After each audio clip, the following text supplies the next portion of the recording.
আসসালামু আলাইকুম। প্রিয় দর্শক, যারা প্রতিনিয়ত আমার ভিডিওগুলো দেখেন সকলকে আমি ধন্যবাদ জানাই। দর্শক, আজকে আমি যে বিষয়টা নিয়ে আলোচনা করব সেই বিষয়টা হচ্ছে বর্তমানে যে দেশে একটি আইএমএ জাহিলিয়া যুগের অবস্থা চলছে।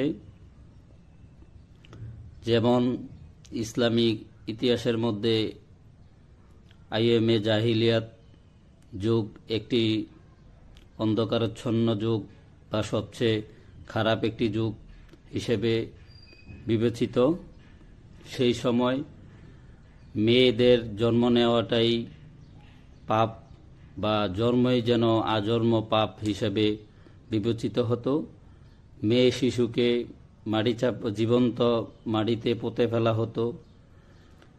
তাদেরকে ধর্ষণের বা পুরুষদের যৌন ভোগবিলাসের বস্তু হিসেবে বিবেচিত হতো। তো তাদের উপর অত্যাচার, নির্যাতন, নিপীড়ন মাত্রার চেয়ে কোনো মাত্রা ছিল না। এটাকে কোনো নির্দিষ্ট মাত্রা বলা যাবে না। মাত্রার অতিরিক্ত নির্যাতন, নিপীড়ন, এরপরে ধর্ষণ এইসব ছিল। তো বর্তমানে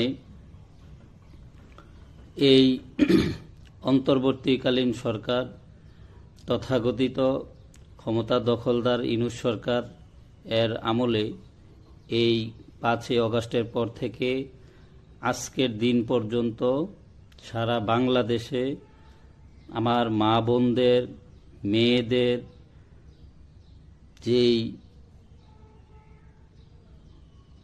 অবস্থা, তাদের ওপর যেই একের পর এক ধর্ষণ, আজকে শিশু থেকে বৃদ্ধ, বয়স্ক, বিবাহিত, প্রাপ্তবয়স্ক, অপ্রাপ্তবয়স্ক সকল শ্রেণীর, সকল বয়সের মা বোনদের আজকে জানের নিরাপত্তা নেই, ইজ্জতের নিরাপত্তা নেই। তাদের ঘরে বের হওয়ার কোনো স্বাধীনতা নেই। ঘরের ভিতরেও তারা আজকে নিরাপদ না। ঘরের বাহিরে যেমন অনিরাপদ, ঘরের ভিতরেও তেমন অনিরাপদ। তো প্রিয় দর্শক, প্রিয় দেশবাসী, এই মুহূর্তে, দেশের এই ক্লান্তি মুহূর্তে আপনারা দেখবেন যে আলেম সমাজ একদম চুপ। জেনার বিষয়ে কোনো ওয়াজ নসিহত হচ্ছে না। এই যে ধর্ষণ হচ্ছে, দেশব্যাপী যেই ধর্ষণের একটি প্রতিযোগিতা চলছে, আমি বলবো একটি আইএমএ জাহিলিয়া যুগের মতন কে কত বেশি নারীদেরকে ধর্ষণের বস্তু বানাতে পারবে, ধর্ষণ করতে পারবে, সেই প্রতিযোগিতা চলছে। এই প্রতিযোগিতাময় সময়ে আজকে আলেম সমাজ চুপ, ওলামায়ে কেরাম কোনো কথা বলছে না এর বিরুদ্ধে। আপনারা জানবেন, গতকালকে জুমার খুতবায় বাংলাদেশের একজন ভাইরাল বক্তা,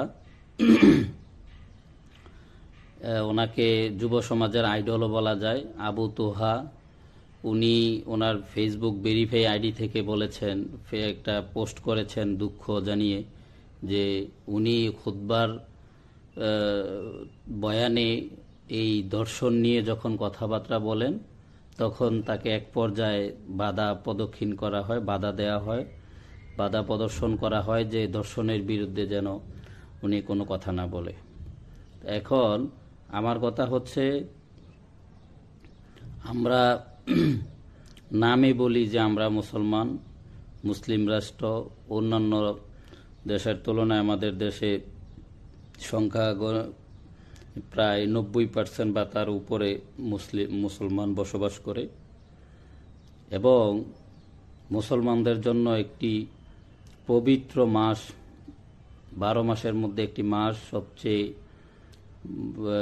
রহমত, বরকত, নাজাতের মাস, আমল আখলাকের মাস মাহে রমজান। সেই মাহে রমজানে আমরা দেখতে পাচ্ছি ধর্ষণের প্রাদুর্ভাব বেড়ে গিয়েছে, যেন একটি ক্ষুধার্ত শকুন একটি আপনার গরুকে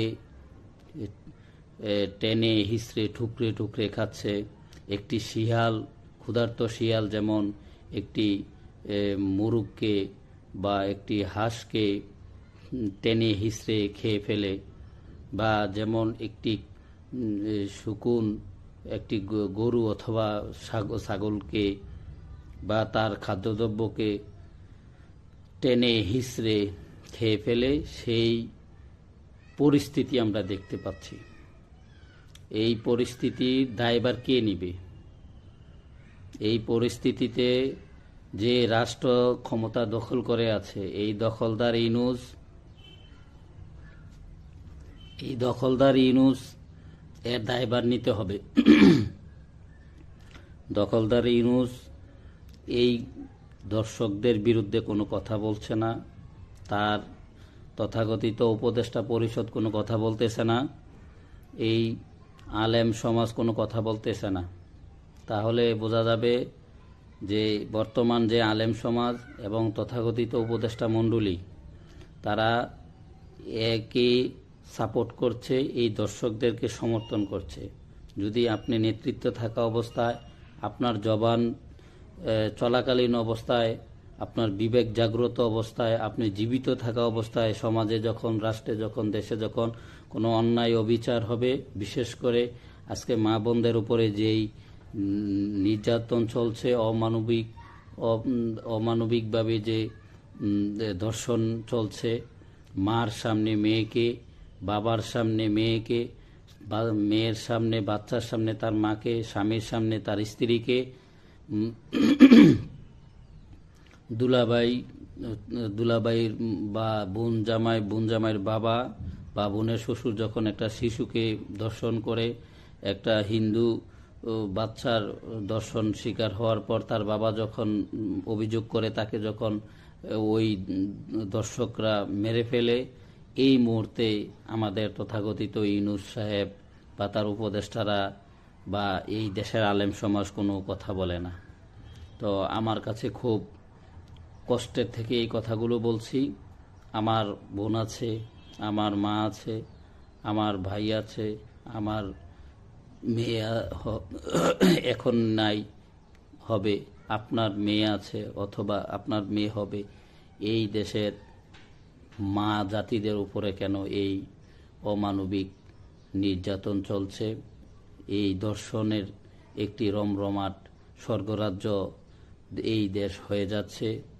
তারই সাথে সাথে দেখেন, দেশের মধ্যে একটি উগ্রবাদ, মৌলবাদ সম্প্রদায় মাথাচাড়া দিয়ে উঠছে, দেশকে একটি অস্থিতিশীল ধ্বংসস্তূপ এবং একটি জঙ্গি আখড়া, তার সাথে আপনার এই যে মানুষের জানমালের নিরাপত্তা নেই। আমি প্রথমে যেটা বলেছি যে এই দেশ এখন আইএমএ জাহিলিয়া যুগের মতন চলছে। এই ইউনূস সাহেব, এই তথাকথিত ইউনূস সাহেব, এই আমাদের একটি স্থিতিশীল দেশকে, গণতান্ত্রিক দেশকে, একটি নির্বাচিত সরকারকে হটিয়ে এই দেশের শান্তি শৃঙ্খলা উন্নয়নকে আপনার ধ্বংস করার জন্য সে চক্রান্ত করে, দেশি বিদেশি চক্রান্তের মাধ্যমে, জঙ্গিদের চক্রান্তের মাধ্যমে সে দেশের ক্ষমতাতে বসে, ক্ষমতা দখল করে। তার মধ্য দিয়ে আজকে দেশকে একটি অস্থিতিশীল দেশে পরিণত, একটি ব্যর্থ রাষ্ট্রে পরিণত করছে। তো আমি আমার সব মা বোনদের প্রতি সমবেদনা জানিয়ে, সকলে মা বোনদের এই দর্শনের বেদনা জানিয়ে, সকল দর্শকদের বিচারের দাবি জানিয়ে, সকল দর্শকদের বিরুদ্ধে সকলে সোচ্চার হবেন এই আশা এবং প্রত্যয় ব্যক্ত করে আজকের মতন আমি আমার আলোচনা শেষ করছি। আবারও দেখা হবে, কথা হবে। সকলে ভালো থাকবেন। জয় বাংলা, জয় বঙ্গবন্ধু।